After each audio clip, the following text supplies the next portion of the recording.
students.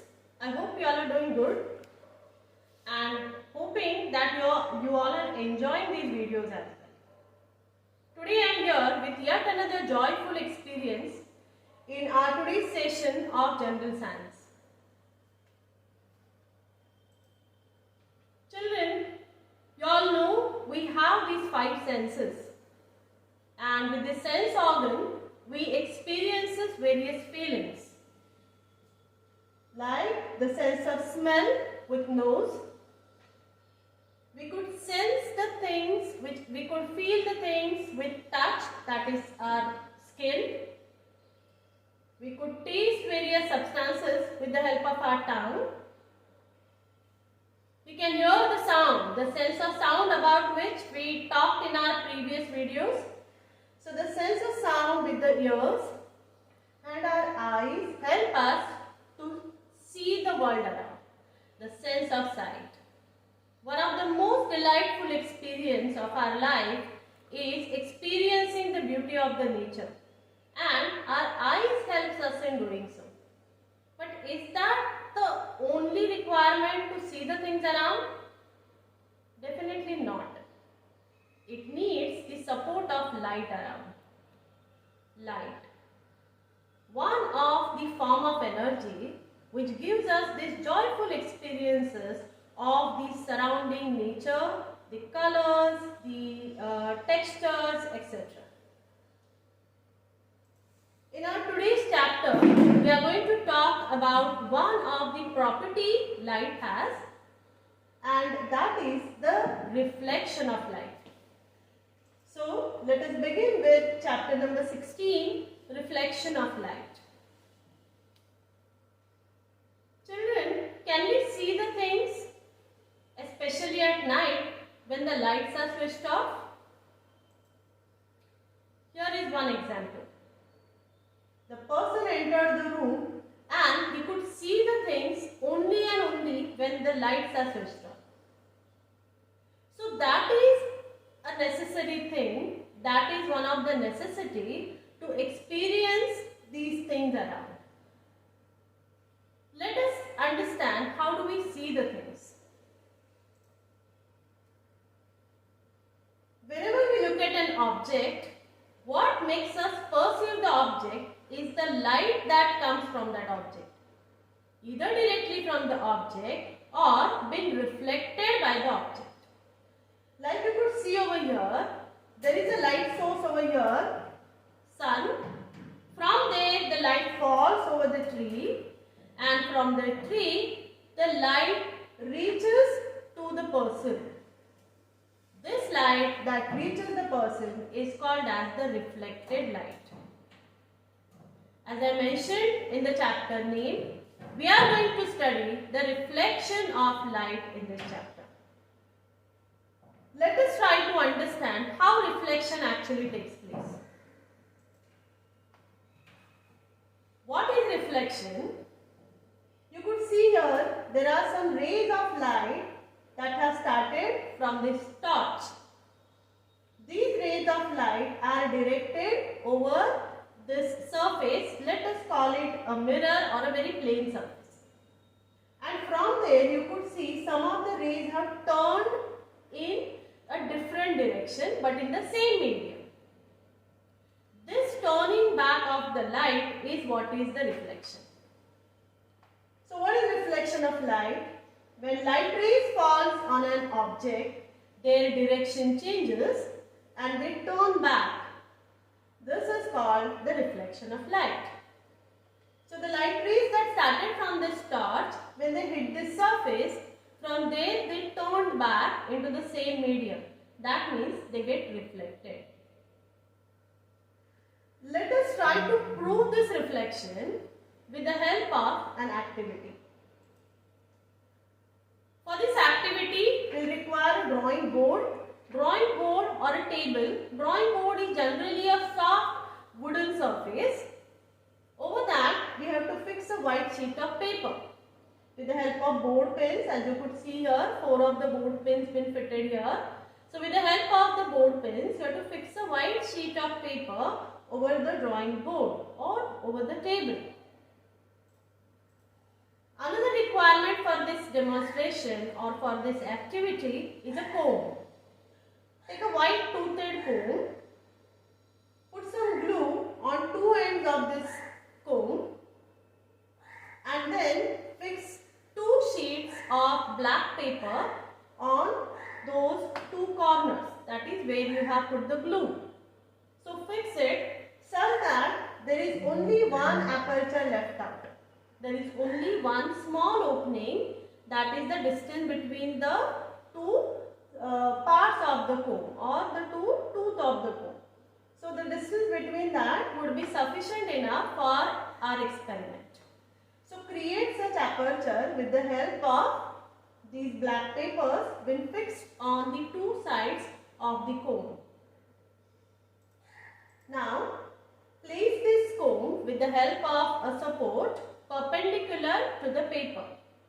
So like you could see here, you have to fix it in one corner of the paper and then using a torch you are going to create a source of light. This torch is an extended source of light, so there are innumerable rays. We are going to divert them through that slit so that we could see a very thin beam, as thin as possible. So we will create a thin beam of light by throwing that torch light through the aperture that we have created using the comb. Now just in front of that, that means just opposite the comb, fix a mirror.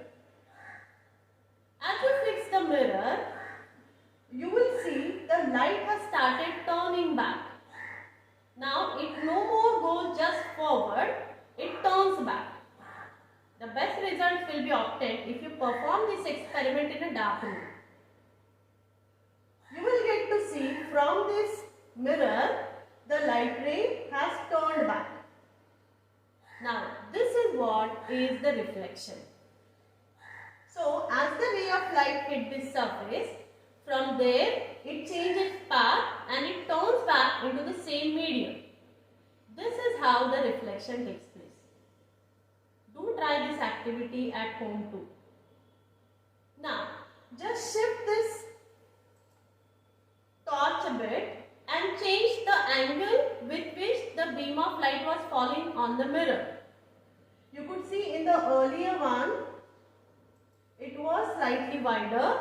Now you change that angle or make it little lesser or little acute. You will see even the reflected ray has changed its path. So by changing the angles a number of times, we can obtain a number of such reflected rays. So thus this activity proves the meaning of reflection, that whenever the rays of light hits the surface, it turns back and it changes its path. Now that is how the reflection occurs. Let us talk more about it. When we study the reflection of light, there are a few terms that we need to remember. The first thing is that the rays that start from the source of the light, either it is a direct source of light or it is the light that comes as a reflected light from some surface. So if it is directly from the torch, then it is the light that comes from the source, but if not, it is the light that comes from the surface on which the torchlight falls. Now over here, these rays of light that are started from the torch, these rays of light are called as the incident rays. As I said, torch is an extended source of light. There are innumerable incident rays. So there could be one incident ray if you create a point source. If you create an extended source, or if you use an extended source, you will get innumerable incident rays. So the rays of light that start from the source are called as the incident rays. Now these rays have hit this mirror at some point. Before they could change the path, they hit the mirror at the which all these incident rays have hit the surface, over here the mirror, is called the point of incidence. Now here, because there are many incident rays, we get many points of incidences. So when every incident ray hits the surface, the point at which it touches the surface or hits the surface is called as the point of incidence. So over here, because we use 3 incident rays, there are 3 point of incidences. Now we will talk about the turned rays. The rays that have changed the path or the turned back rays, these rays are known as the reflected rays. So the rays that has turned from the reflecting surface like say mirror are called as the reflected rays. So thus we get acquainted with 3 terms: the incident ray, the point of incidence and the reflected rays. All these 3 can be explained with the help of the law, which are called as the laws of reflection. Each of them bears some properties. Every ray bears some properties. This entire concept of reflection has its specific nature, and all that can be explained with the help of the laws of reflection. So thus, when the rays of light falls on a surface, it has to turn to certain direction, but in the same medium. But when it turns, it follows certain rules. Those rules are what are the laws of reflection. So let us try to understand them. Here is a diagrammatic representation of the reflection. Here a mirror is used. This mirror is a reflecting surface. Then there is an incident ray. This incident ray falls at this point, so it is a point of incidence, and then this is a reflected ray. Using these 3 terms, we are going to understand the laws. But for a better understanding, we are going to draw a perpendicular to this surface of the mirror or to this reflecting surface. Perpendicular, that is a line that makes a 90-degree angle with the surface or with the mirror over here. So that perpendicular is known as a normal. So a perpendicular drawn over here is called the normal here. Using these terms, let us try to understand the laws of reflection. Here you could see that there is an incident ray. This incident ray has made some angle with this normal. This angle that the incident ray has made with the normal is called as the angle of incidence. Angle of incidence is represented by the letter I. Here you could see yet another angle because of the normal drawn. On the other side also one angle get created. This is the angle embedded by the reflected ray and the normal. So the reflected ray makes an angle with the normal. This angle is called angle of reflection. Angle of reflection is represented by the letter R. If we measure this angle in an appropriate manner, so using a protractor, if you measure it, you will find that these 2 angles are equal. So for every incident ray and its reflected ray, the angle that each of them have respectively made with the normal are equal. That is, angle of incident is equal to the angle of reflection. And that is what calls for the first statement of the law of reflection. So, the first statement of the laws of reflection says that the angle of reflection, that is R, is equal to the angle of incidence, that is I. So that is the first statement of the law of reflection. Let us try to understand the second statement. Because of this normal, you could see incident ray falls on one side of it and reflected ray falls on the other side of it. So thus, the incident ray lie on the opposite side of the normal. And the third observation that we can state with the help of the third law, we say that all three of them, that is the incident ray, the reflected ray and the normal, all three lies in a same plane.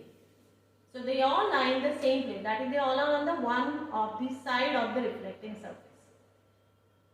So these are the three statements of the laws of reflection. Let us have a look at these statements again.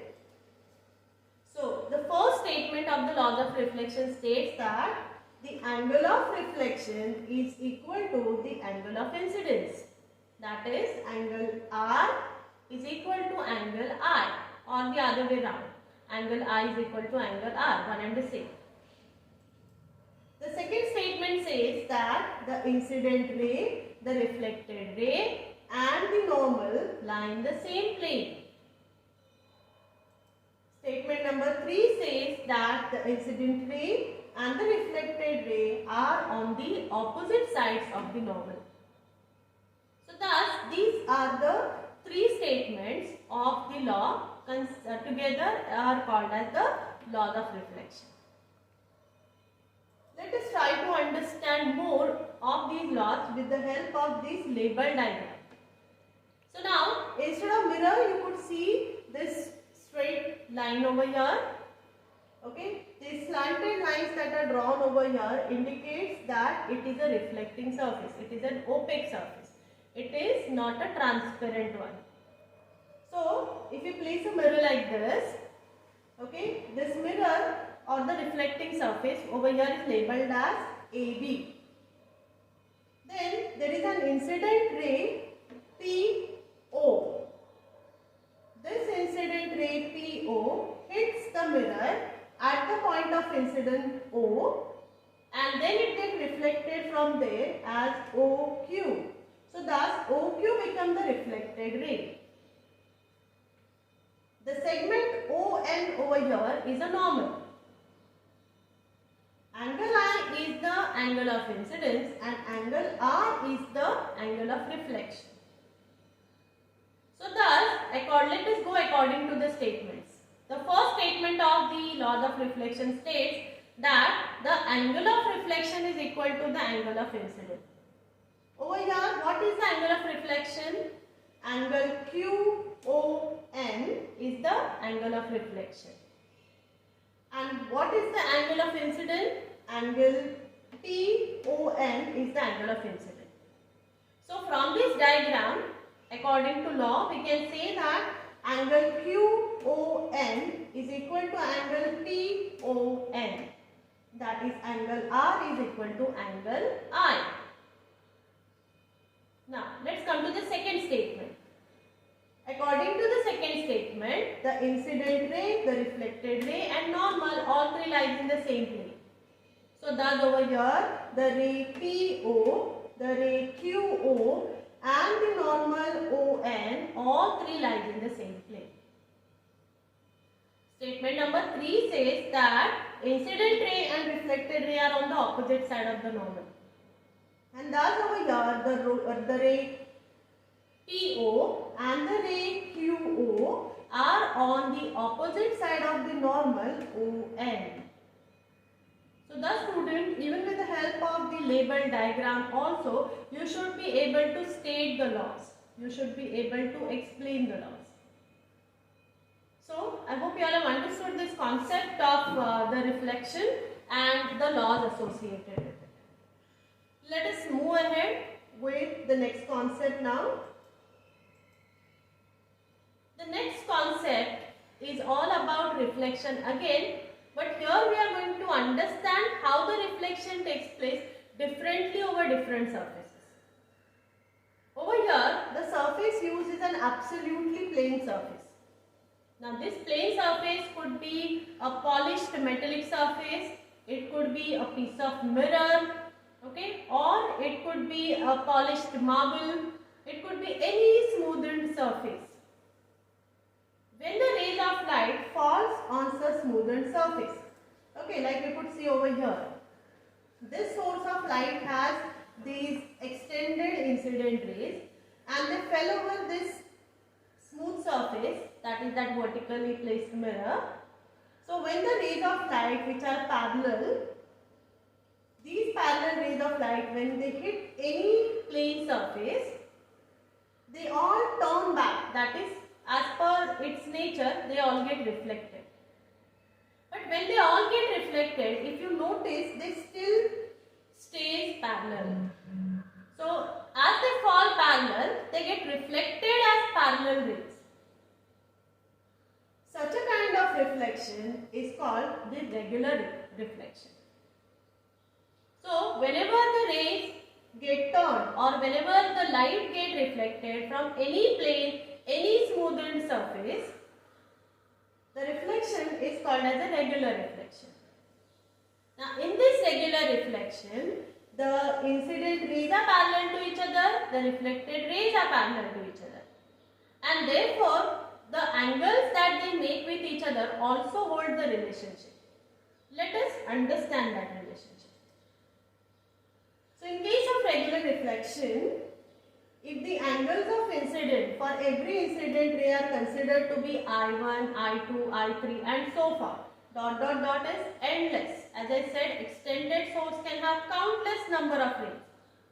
So there are countless incident rays and we can have their angles named as I1, I2, I3, I4 till infinity. All these incident rays will get reflected, and these reflected rays will make also the angle with the normal. These angles that the reflected rays have made with the normal, if we label them as R1, R2, R3 respectively. When we say respectively, it means for angle I1, there is a reflected angle R1. For the angle of incident I2, there is an angle of reflection R2. So the word respectively stand for this. Okay. So for this I1, I2 and I3, if we consider the angle of reflection to be R1, R2 and R3 respectively, then we get a relation between them. What is that? I1 is equal to I2 is equal to I3, and this is applicable to n number of rays. All these rays will make equal angle with the normal. So all of them have same angle of incidences. And also, as we had learnt in the law of reflection, by the rule, if angle of incidence is 30 degree, for instance, angle of reflection will also be same. So it will be 30 degree again. Okay, and so the angle of reflections are also equal. So I1 is equal to I2 is equal to I3 till infinity. For infinite such parallel angles, you will have the angle of reflections R1, R2, R3 and so on also equal. So all these angles, not only all the angles of incidences are equal to the reflection, but all the angle of incidences and all the angles of reflection are also equal. So that is what is called as the regular reflection. But are all the surfaces always regular? Are all the surfaces all that polished, all that shiny? Definitely not. The rays fall on the walls, the rays falls on the land, the ground, wood, water, where the surface is not absolutely smoothened. The surface is not absolutely polished. Let us try to understand how does these rays of light behave when they fall on such uneven surfaces.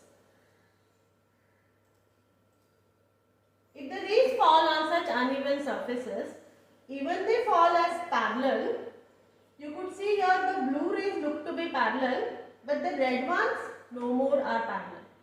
What these red ones are? These are the reflected rays. So you see that these reflected rays are just scattered. They just turn haywire. They just turn in any direction.